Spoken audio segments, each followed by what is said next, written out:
অনুধাবন করলাম যে আসলে কি পরিমাণ পানি যে হইছে এটা আসলে বলার মতো না। কি পরিমাণ পানি দিয়ে হইছে, পুরোটাই জলাবদ্ধতা। একটা উঁচা কবরস্থান, এই কবরস্থানের পাশেই যে পানি পানি আজকে সকালবেলা আমরা বেরিয়েছি যে ভাবিও বাচ্চা আনতে যাইতেছে, দিতে যাইতেছে, দিতে যাইতেছে। ওই যে দাও, ওই যে কারবারটা দেখো না, এটা খোলো, দেখা দাও। এই যে বৃষ্টি, আসলে আমরা সকাল সকাল তো বেরোইছি, বৃষ্টি এমন একটা অবস্থা, পুরো অবস্থা একটা অবস্থা জায়গা, এখানে পানি উঠা অবস্থা পুরো অন্যরকম।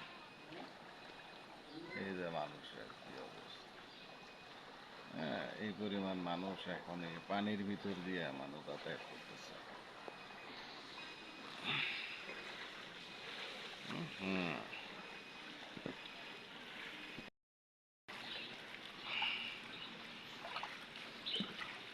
পানি পাড়ায় পাড়ায় আর দুইটাছে আসলে মানুষ, কাদার নাই শেষ।